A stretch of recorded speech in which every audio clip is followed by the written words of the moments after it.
In this episode, I sit down with Loren and Alana from Shanghaied Tattoo. This is Headphones Recommended. Hey, it's Michael Shipley with Headphones Recommended. Thank you for tuning in. I'm sitting down tonight with Alana and Loren of Shanghaied Tattoo. Guys, thanks for coming in. Thank you for having us. Yeah. And so, we're just going to jump right in. Whoever wants to start. Why don't you guys take a moment and tell folks about yourselves. Who are you? You want to go? All right, I will go. My name's Alana Robbie. I'm a tattooer from Cleveland, Ohio. I've been tattooing for 17 years in July. And I've been in Astoria full-time for just about a year now, but I used to come up and work with these guys here at Shanghaied Tattoo for the last 3.5 years-ish. Cool. Yeah, my name's Loren. Where do I start? Tell me about your childhood trauma. That's where you usually start. Yeah. Well, do you grow up in this area? I never had a daddy. First of all. But he is a daddy. I am a daddy. He's not my daddy. Yeah, that's where it all starts, man. No dad. Yeah. Where'd you grow up? Where were Phoenix. I grew up in Phoenix. Yeah. Yep. I moved from Arizona. I moved to Portland. Okay. And then I moved here. Yeah. How long have you been tattooing? 6 years. 6 years now. Sure. 17 and 6. Yeah. Perfect. All right. So, what were you guys doing before being a tattoo artist? And you guys can just, whoever wants to go. I was 18, so I don't remember a lot about what I was doing before I started tattooing.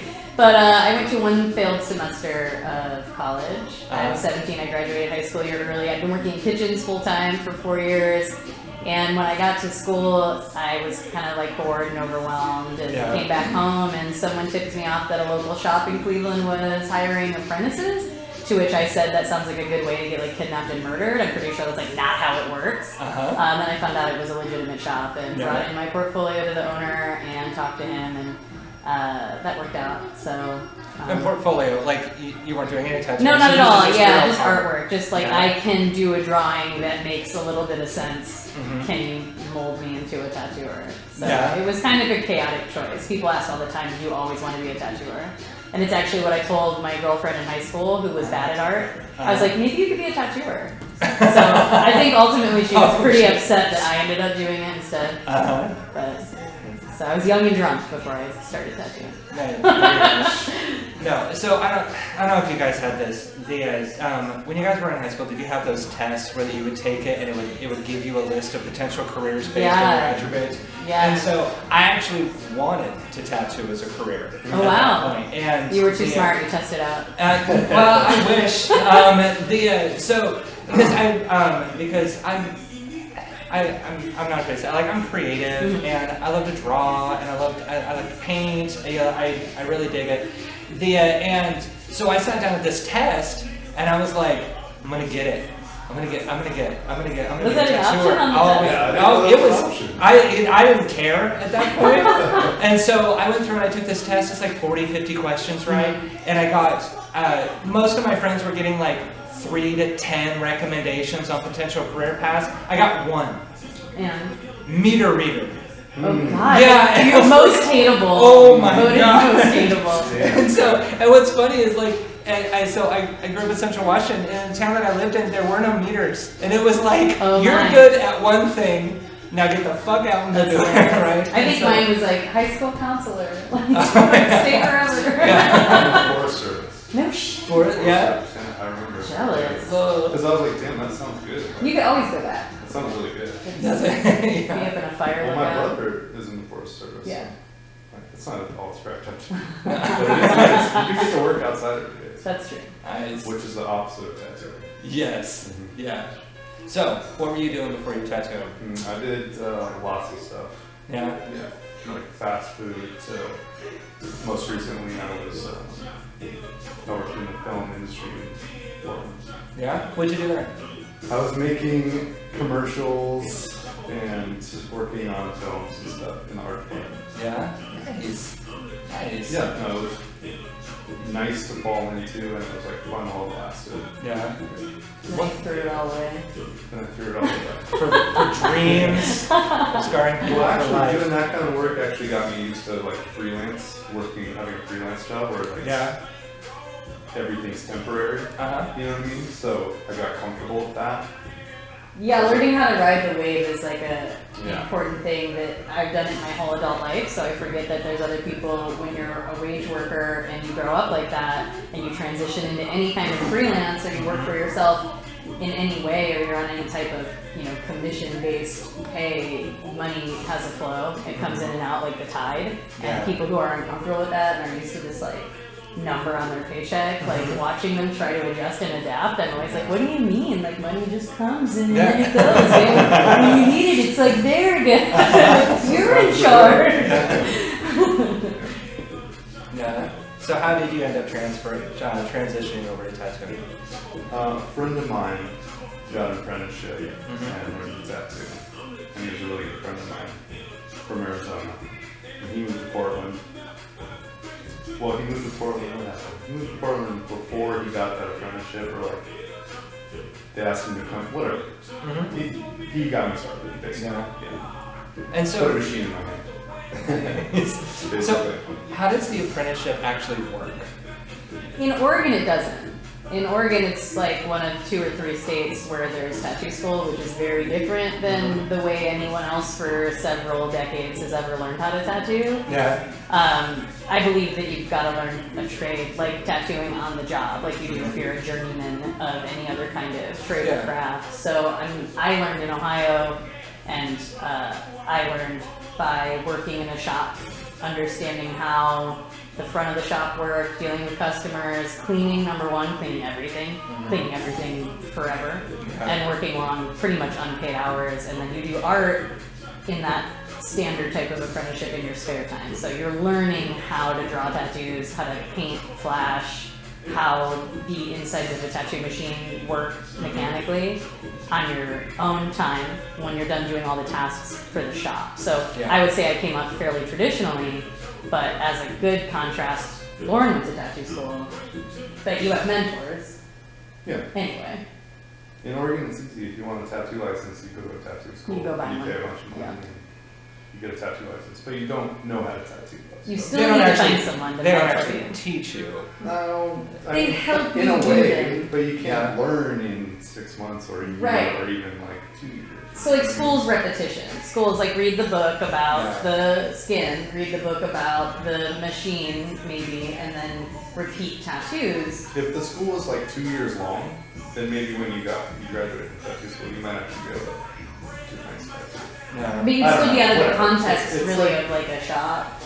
Exactly. Yeah. Then you wouldn't have anywhere to go then anything. Right. You have to come out of tattoo school essentially, it's like a pre-apprenticeship program almost. Like you have to come out and then find people to mentor you and teach you the business, even though you have the rudimentary skills. And a lot of people I feel like come out of tattoo school not with a great attitude. Loren obviously has a great attitude, he's a great tattooer. Tattoo school produces some people like that, but it produces more people that are just like, cool, I have my license, I can go open a shop now. Yeah. It's like bartending school. Uh-huh.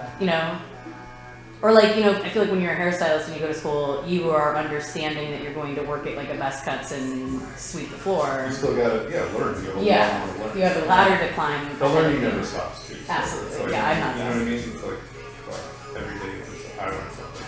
Yeah. How do you practice? I practice on people, mostly bums. Yeah. You keep a couple tall cans of Steel Reserve in the fridge. You don't want to be tattooing on your friends for your first tattoos or yourself, even though that's what a lot of people do. Yeah, the ones that I tattooed were my friends. Yeah. 100%. That's why they still get free tattoos from me. Yeah. Totally. They're all apologies. Yeah. No, but like for like Truly. real. No, truly. Right to That's skin. friends, Absolutely. Yeah. Yeah, because how if do you tattoo something that's not human skin, you're not learning how to tattoo. Yeah. I don't really know what you're doing. You're learning bad habits. Yeah. Because if you go to tattoo a person, like you tattoo fake skin, which is almost impossible. Have you ever tattooed that stuff? Common flesh? Yeah, I tried really. If you tattooed a person the way that you have to tattoo those devices, Yeah. you would scar them for life. Yeah. I mean, you would completely rip a hole into their skin. It's just So, not the same. It's not the same, There's so no you're way to gonna. there's no way to practice without No, practicing somebody. not at all. And So get out Sorry there. to say, and we So don't get call out it there and do practice. it. yeah. You know, it's what's like a better? Because if you tell somebody practicing on them, they're not that stoked about it. No. No, you're not supposed to be practicing. No. You're supposed to know what the fuck you're doing. Yeah, and right. do it. But the first time that you've got a machine in your hand, right? I mean, I'm looking around and you guys have like this amazing art that's hanging on here. There's no way that you're attempting any of these things for your first shot. Absolutely not. No. No, because you're supposed to be around people who know what they're doing, helping. Yeah. That's You the do way I a start. tattoo that can be fixed as your first tattoo. Your Really? first, yeah, absolutely. Your Okay. first tattoo needs to be something that is outlined in black and filled in black. So when you ruin all the lines that you put on, you can fill it in and cover it up. And then when you mess that up, the guy that's in charge of you can come up behind you and fix And it. clean it. Yeah. I mean, that's how you do it. You have to have somebody who knows what they're doing Yeah. helping. Yeah. Yeah. Do you guys remember your first tattoo? Yeah. Okay. Who wants to go first? I want to hear them. I don't have any crazy stories about ones that I've done. Your No, first like your first, the My first own? tattoo that you, That the you first ever did. tattoo that you gave. Oh, Do you remember what it was? no. No. I don't remember, honestly, no. Oh, I do. I remember the girl, but I don't remember the tat. Yeah. But I remember it wasn't too Probably shabby. tribal. It's pretty good. Yeah. no, like It wasn't I'm just- too bad. Yeah. You know what I mean? Fuck, I don't know. He was a natural. Yeah. Oh no, I'm not digging for like a bad. Like I'm digging for like. Well, I've done a lot if of you, bad like, tattoos. I'm like I would imagine like the first time that you actually. No, you can't be though. Absolutely. I mean, I came up in a biker shop where the guy who was watching me was like a drill instructor, and he would be behind you, dip, line, white, dip, line, white. And if he walked away to attend to something else and your machine stopped buzzing, you're probably used to like. This is back when we had foot pedals. I use a continuous switch now, so the machine really is on all the time. But back when we used foot pedals, you'd buzz the line, stop, buzz the line, stop. If that machine stopped for too long, he would come into the room and say, "What the fuck are you doing? Not tattooing. You know what it looks like. You drew it. Just tattoo it and stop looking at it so much. Why are you looking at it so much?" So that was the atmosphere. It was like, you need to get these tattoos on. You need to get good. There's a lobby full of people It's waiting. kind of right, though, too. Absolutely. In a lot of ways. And especially at that time, it was much tattoo shops were. It was the one tattoo shop in the county, or two tattoo shops in the county where I was. So there was lines out the door in the summertime. The industry's not like that anymore. Yeah. But there was a lot of pressure to do good, and I was the only girl I think that ever apprenticed at that shop. Wow. And he said he'd never hire another girl because he couldn't hit me. So I would hear, because he was so used to backhanding these guys, that I would hear, I would do something wrong, and I would feel the wind, you know, like on the back of my head, like he just stopped 2 inches away. I was like, I can't stand a girl. But I did, my first tattoo was on a friend, which I think was the only actual friend of mine that I tattooed before I learned that I didn't want to see those tattoos for the length of that friendship. Yeah. But there was a project where an author was having every word typed in a novel tattooed on someone, so you could sign up for words or be assigned words. And she got the word grows, but it had to be in this like very thick, wide typewriter font that could be outlined and filled in like it was a tribal tattoo. And so it was like, birds, silhouettes, stars, tribal things that were outlined in black and filled in black. Yeah. That wasn't like a Chuck Palahniuk thing, was it? No, it was a very woman, nice. and I don't remember. Yeah. Some people, when I tell that story to her, like, "Oh, I remember that project. I was going to do that, or my mom was going to do that." It's since 2003. Okay. Yeah. Wow. Wow. So, I mean, Loren, you had touched on this a little bit. Are there tattoos that just kind of stick out in your head? Like, just stick out in your memory as like, just really, just like... What, in a bad way or a good way? No. Yeah, I got all of them. Like, Yeah. which one do you want to know? And so, let's start out with a bad one, and then I want to hear a good one. I want to hear one that you just, like, were just so stoked about. You're so So- very tattooed. I am so. He actually is. Yeah. For Yeah. real. I love tattooing. So. Yeah. Yeah, it's fun. Especially when you like try to do something and you do it pretty good and people are happy and Yeah. you're happy. We have a saying around here, and it's I ain't afraid of money, which is something that actually a different coworker of mine coined. I'm kind of stealing it from him. Sorry, Leo. But when someone comes in with something and in your head, you're like, God, that really sounds like a nightmare. That really sounds like a challenge. But I ain't afraid of money. And Loren really ain't afraid of money, but it's more than that too, because I see him like transform stuff that like any other tattooer that was afraid of, you know, their skill level or just felt too cool, you know, just had their head too far up their own ass to see that this is what the job is about. Yeah. Take that design and just make it something that you might start out kind of cringing about, and then he finishes the tattoo and it's like, oh damn, like you actually made that person's wild ass idea a very cool wearable tattoo. Yeah. I think that's like the best service that we could do. That's actually my favorite part. You know what I mean? I love it. Yeah. It's fun. It's fun steering people away from their own fucking car. Saving them from look over here. Like, oh, sick. You know? Yeah. Like, that's fun. I don't know. I think that's fun. It's actually kind of like, you know, you're like a little detective too. I like the puzzling, the problem solving has always been the most favorite part of this job. I'm ADD, and so being a tattooer is like 5 different jobs. You have the mechanical, electromagnetic, machine equipment aspect. You've got the medical, dermatological, sanitation aspect. You've got the artistic and design problem solving alone. How am I going to put angel wings, 4 different flowers, and 3 different banners into this piece? You're going to figure it out. And you'll learn twice as much from doing a tattoo that you're dreading than you will from doing the same tattoo that you really love that you're already really good at. Yeah. And I think it's important to have a balance, but you're definitely going to learn more from one of those situations. And I mean, another phrase that I feel like gets thrown around the shop a lot is like, you said sometimes you have to save the client from themselves, but sometimes you have to give them the fucking orange, which is a quote from Henry Goldfield of Goldfield's Tattoo, which opened in the 70s in San Francisco, closed a couple of years ago. Henry's old. Still alive though, bless. Henry overheard a young tattooer in the lobby trying to desperately talk a client out of putting orange in a certain part of the tattoo. And I think we've all been there.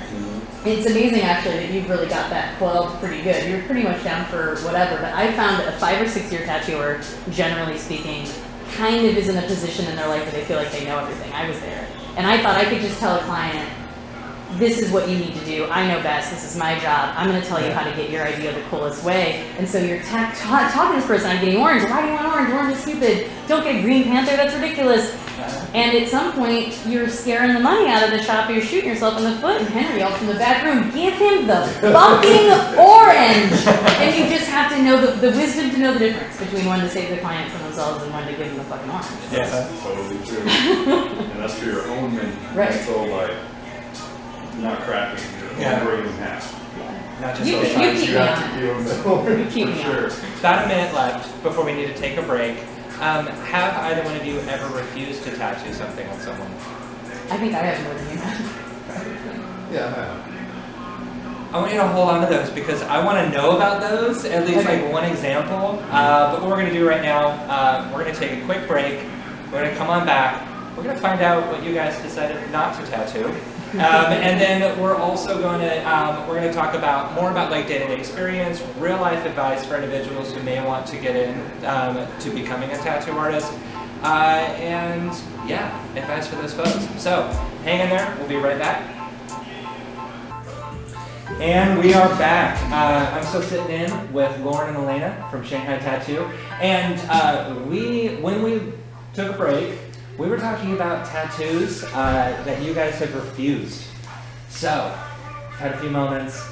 Well, the first thing that came up was swastikas, and I feel like that's what people always want to know about first. It's like racist imagery. I mean, I've definitely done gang tattoos that I didn't know were gang tattoos, or gang tattoos that I did know were gang tattoos, where I came up was pretty hood.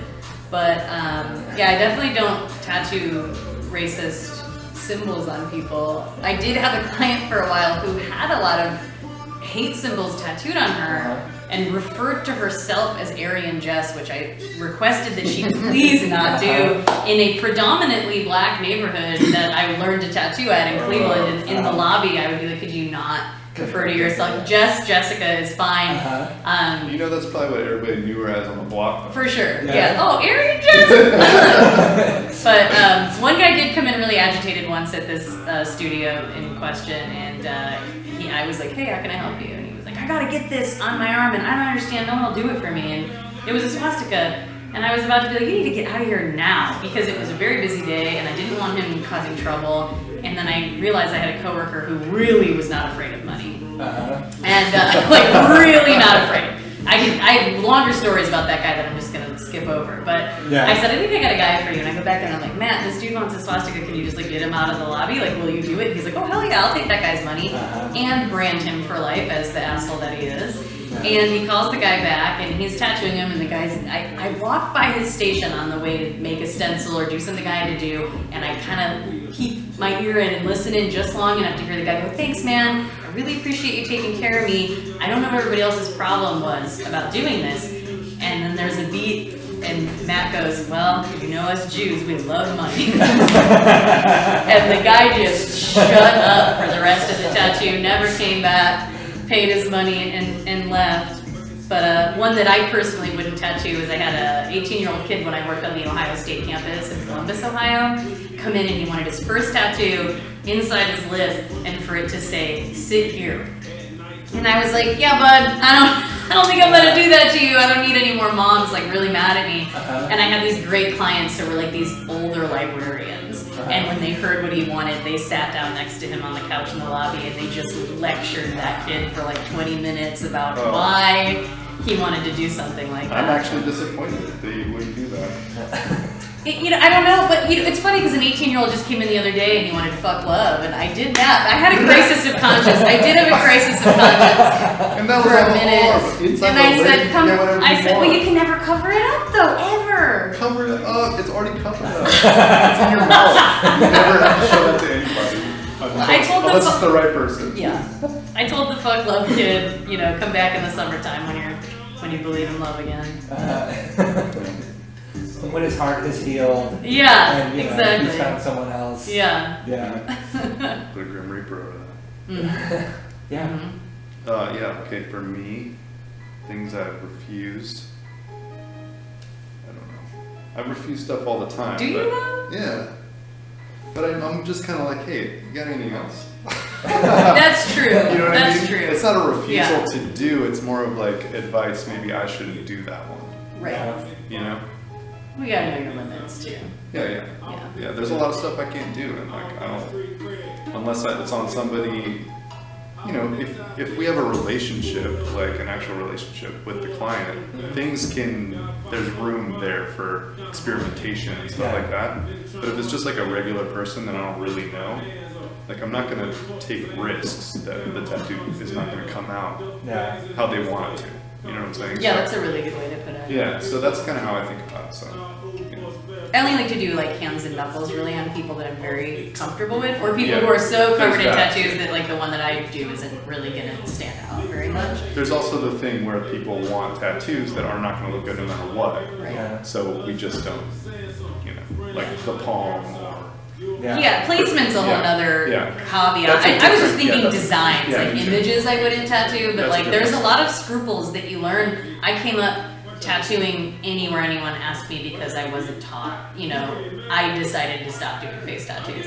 Yeah. I decided in the afterlife or whatever, I didn't want to cross a bridge full of all the people whose faces I tattooed looking at me like, why?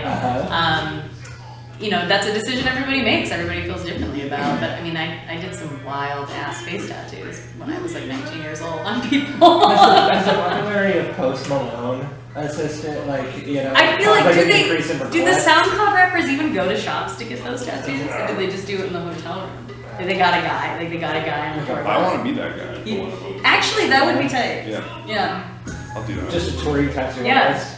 There's people do that. For the arts I like shit. I should send Quavo a message like, hey, I love your work. Oh, you Do should you go need on some tour with tats? Quavo. No shit, if I didn't have kids. Warped Tour had tattooers, I feel like, for a while. For sure. In like a little bus. Something like A that. mobile. Yeah. Awesome. So, what I'm kind of picking up on is like you guys have a lot of liberty to as the artist to be able to say what I was you actually going to want say to that, do. yeah. I was going to say, we actually don't have to do anything we don't want to do. Yeah. It's So- actually great when someone comes in and they're not Yeah. aware that that's the situation and they think they're like ordering a birthday cake at DQ or like they're ordering a Whopper at Burger King and I just start laughing sometimes when we catch attitude, which is so rare. Like we have the upper hand in our client interactions, which is really rare for a service position. It works really well in our favor because what we do, although it is very silly, is also very serious. And if we couldn't maintain control of our clients and our environment as well, we'd be up shit's creek. Our job would be like 10 times harder. So a little bit of fear, a little bit of self-consciousness tends to help the whole procedure go I would better. say respect. Yeah, If definitely. the client, like, you know, has a little respect for what you're doing and Right. Or even realizes if they're just a that. little nervous. You guys are, you know, like speaking from somebody who's like outside the culture, right? The it's you guys don't know you guys cater an experience for Right. like so many people. Like there's like the actual experience of getting tattooed or like you know. And that's a whole nother. It's not just the product that Yeah, they leave it's- with. yeah. Well, and that's why, you know, Dan That's Bilsdorf. us. Yeah. Yeah. He said once, you know, basic requirements for being a tattooer, number one is being an interesting person. I don't believe I'm putting headphones in and not, you know, I'm not sitting down to do a painting. I'm sitting with someone, I'm giving them the experience, just like you said. And sometimes it can be hard to get your energy to match theirs because like they're stoked. They're coming into the tattoo shop. They don't do this every day. They don't do this every month. Sometimes they don't do this every year. And we are here for our 5-day week. And And it's your Friday, and it's the last tattoo, and it's right. And you need to be able to meet them at least close. You know, you need to like be there. Your energy level needs to be, and that's why I like working with people who feel that way, who kind of like leave their home stuff at home and they come into the shop and they're just ready to have a good attitude and tattoo people. Yeah. Which is why it is so weird when you do encounter somebody who's kind of got it twisted about the fact that their tattoo isn't going to make or break our careers or our jobs. And if you are serving the wrong attitude in here, and that usually gets you what you want in other venues, it's not going to get you what you want here. You're going to be very disappointed when you're asked to leave, or maybe you don't need to be a client. It's rare though. Most people can act right. Yeah. Which is why it's hilarious when it does happen. Yeah. And so the wow, that's a pretty good segue. Let's talk about just a little bit more detail about like the reality of being a tattoo artist. You know, because I mean, like we've joked off camera that it's, you know, people may have this concept for like being a tattoo artist. It's like, you know, it's hookers and coke, rock star kind of lifestyle, right? Let's squash some dreams. Oh great, you're fresh though. You start. Well, it could be hookers and coke if you really focus and work hard. Yeah. You apply yourself. No, there's plenty of people. Uh-huh. Well, the interesting thing about tattooing is there's so many different kinds of tattooers. Yeah, you do it how you do it. Right, Yeah. because there's so many different kinds of clients. There are clients who don't mind paying half as much than they would pay me to get tattooed by some dude that's high because his life is strippers and cocaine, and he tattoos because it's the only job he can keep making money at and spend it all on hookers and cocaine. So you could do the job that way. Yeah, you can do that. Or you could do the job our way. I don't know which one you're gonna live longer. Hopefully you live longer. Doing it our way. I don't know. With, you know, respect and compassion. Yoga every morning. Yoga every morning. That's right, and drinks every night. Kicking that caffeine, yeah. It does drive us to drink, I would say. We drink. No, what was the question? What's it like? Yeah. Splash, what's the reality of being a tattooer? Oh, Behind the scenes. how fucking hard work, constant hard work. That's the Constant hard work. Yeah, dude. Yeah. It's all you think about. Tries to take your entire life. You know, if you care.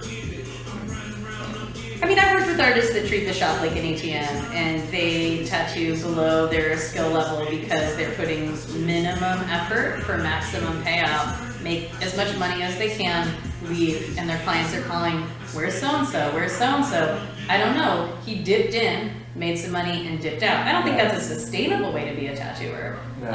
But for me, I would say the biggest dream squasher after 17 years is I'm 35, my body is 65. Yeah. I have limited mobility in my shoulders. My lower back doesn't feel great. It's just sitting for 8 hours a day is a difficult thing to do. And ergonomics are really important. I don't think that's something they teach in tattoo school. What to do, how to keep your hands healthy, how to keep your back healthy, how to sit correctly. Working under good lighting was really important for me. I worked for 5 years under awful lighting. That's why my glasses make me have bubble eyes like this. I went like almost blind. So so no one teaches you how to do your taxes. You know, there's just so many things. You don't have a manager. You don't have an HR person. You're navigating every single part of your job, from first contact with clients, promoting yourself, business cards, websites, having a good consult, attracting clients, going out, being social and attracting those clients, to scheduling them, managing your schedule, keeping yourself healthy so you show up on time and physically tattoo, doing the drawings, the prep work, the artwork, like and all that, and you have to that's before we get good at drawing. Right, It's exactly. so fucking hard. So you can get what's in your head and what you want to give people actually out on paper. So you need to draw shit that's not for your tattoos, so that you can get better at drawing for your tattoos. And get better at tattooing. Right, and then physically, the tattooing and the drawing skills are two different things, and you're always kind of like leveling up and then leveling up like an RPG. Like, I'm gonna put my points over here, and then I'm gonna put my points over here. This shit never ends. Yeah. It literally is a job that I lay in bed and I think about tattoos that I have that week, and I'll wake up because I dreamt that I drew it better, and I'll come to work and be like, I need to spend the half hour that I have before this person gets here redrawing their tattoo because I dreamt that it could be better than the way that I did it. And then you gotta take good pictures, and then you gotta put the pictures in your portfolio. And then you gotta get them to come back and get more tattoos. Yeah. It's, people always say they're gonna, I'd love to tattoo as a hobby. You know, like a side hustle. And I'm like, that's not possible. As if all you really do is just hang out, draw pictures. I mean, but also to be fair, that is Once exactly in a while, what it's once in a while, it's that easy. Yeah. You know, It once in a can while. seem that easy Yeah, sometimes. like one day can feel that easy sometimes. Like, Yeah. it's great. That's why If we're all you like all that fucking pressure and you can handle Yeah. it. You know what I'm saying? that's why we're all wiped up though too. That's why it's not strippers and cocaine. We all wipe up Yes. because we need the support, like emotional support. Our jobs are so all-encompassing and so draining. The that rest of your life has to. it has to be managed by somebody You have else. to have some help. Seriously, yeah. seriously. Most But tattooers are on like otherwise- 3 divorces. By this Exactly. point. Yeah. No, or just fucking still partying. You know? Yeah. Someone But has to anyways, manage your other shit. You know, just Yeah. like every other job, it's like fuck, it's a lot of work. Yeah. Yeah. And so we've talked a little bit about, so that's that's some of the realities, some of the hearts. And you talked a little bit about like the experience that you have and the experience that you really enjoy when you see when a piece just comes out really awesome and the person's really just stoked about it. What are the other aspects of the job that you just get excited about? I love working, particularly in this town, reminds me a lot of where I came up as opposed to some other cities in between that I've worked at. And I feel like people are more authentic and they're more earnest and they're just more stoked to be tattooed. Yeah. I have tattooed regular working class folks for the majority of my career and have found it really satisfying because these people save up money that they don't really have to do something for themselves.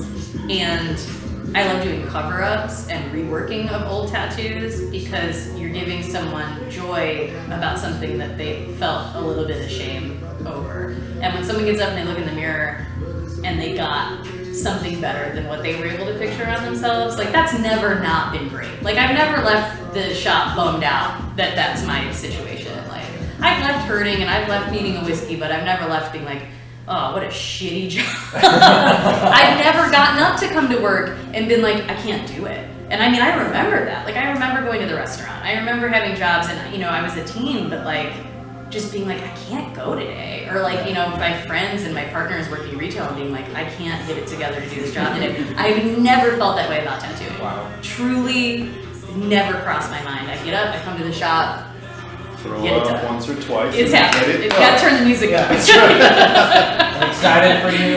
I like you a little less now. And you also gotta hit home. Like I'm actively saving up for a couple of months. Yeah. Some of you know. But yeah, I went. So like the piece that I haven't covered up, it's relatively large. It's on my chest, and I think people forget how much tattoos actually cost. Yeah. Occasionally, like, you know, and Yeah, just truly. like everything that goes into it and all the time and all the effort, because We only get paid for the tattooing part, and we don't get to keep all that because we have to pay the shop and we have to pay our supplies. you know, pay for the expensive items, and so I fully recognize the gravity of like the price of the tattoo. Yeah. But people are dropping that on shoes, bags that you're gonna have to buy again in a couple seasons. So at least you get to take that to the grave. That one's that one's going with you. We work with people, whatever your deal is. Like, we'll figure it out. We'll figure it out. Yeah. For sure, we figure it out. Where there's a will, there's a way. I feel home. I feel Yeah. home. And so If you need a tat, you can get a tat. You can get yeah, nice. absolutely. Nice. Yeah, and so I want to talk a little bit about something that you guys started, or something you guys have got going. Get what you get. And so you guys have, you guys actually have like a machine, and we'll throw a video up of it, or we'll reference it in the video. You're gonna get one tonight. Oh, shall we? No. I knew it because You'll it said do? shall we. I need a piece of bonus content for this. That's buzz. Yeah. And so you guys explain what is Get What You Get, how does it work, what is that? Get What You Get is a machine with designs in the little plastic bubbles. You give us $80. You spin the machine, and whatever comes out, you get the tattoo. And has anyone ever refused? Yes. Yeah. And what Not refused. They weren't stoked. They weren't stoked? We're not stoked We don't on want to design. give anyone a tattoo that they don't want to get. Yes, the goal is not to Trick throw you. crazy shit on people. No. The goal Yeah. is to have fun. Yeah. You know what I'm Right. saying? We're trying to have fun. The clients are, it's fun to do. I've So done it. yeah, you should play the game if you say have a bunch of little weird spots and you're very comfortable getting a random tattoo. But that being said, people see videos that we post of people playing. It seems very fun to them. So all different kinds of people play, even if they're not necessarily ready to give up full control, and they are going to have an opinion of what they pull out. So we try to put stuff in there that's fun for us to tattoo. Yeah. It's pretty regular. I mean, when that game started, Idle Hand in San Francisco actually was the first place that I saw do a Get What You Get machine. I think it was like $60, which was like pretty well below their minimum at the time. And they put very strange tattoos in there because it was weird. I mean, it was for like, how That weird vibe do you is want to different. get? Yeah, that Now vibe the is vibe different. is different because it's streamlined. Like it's popularized. It's something all different kinds of people and moms and daughters and everybody want to get now. So we have to be a little nicer about it. Is it odd to talk about tattooing like that? It's that in like this mainstream terminology, like mothers and daughters coming out. It's always been like that. I mean, Yeah. tattooing for 100 or more years has gone through this cycle of up and down in popularity and what kinds of people get tattooed and what it means and laws and restrictions. That's just in this country, though, too. Yeah. In a lot of other All over cultures, the world, it's totally right. normal for everybody to be tatted up. Or it's not at all still. And I think, you could see anything can happen. Anything can happen in another 100 years. No, we tattoo moms and daughters all day. Yeah. So, thank you, moms and daughters. Thank you, moms and daughters. And What's so, up with your sisters? yeah. And so back on Get What You Get. So it's not like a hard and fast. Like if somebody pulls something out of their If you get $80, you give us the money. You You're give not us the getting money. back. Yeah, we're not gonna give you the money back. Yeah, you're either getting the Yeah. tattoo or you're not. But if you look really sad and you want to give me another $20, I'll let you roll it again. Yeah. But you should have known better. You should have learned your lesson Yeah. that maybe this wasn't for you. And that's Yeah. a secret just for your Right. listeners. Yeah, okay. If there is a It's $20 not the bailout, official you can roll, rule. re-roll. It's a You could re-roll. re-roll for extra $20, Yeah. but no. You gotta mention your podcast. So, Oh, Yes, you heard it. Okay. There you are. I'll It's take the it. second chance discount. The headphones recommended grace. I don't know. Is that's too long. Nice, but the vast majority of people, I'm assuming, like they get it and they love it. everybody's so good. Yeah. Yeah. We've got tons of Haven't had videos you can anybody see on do our that. Instagram. Yeah.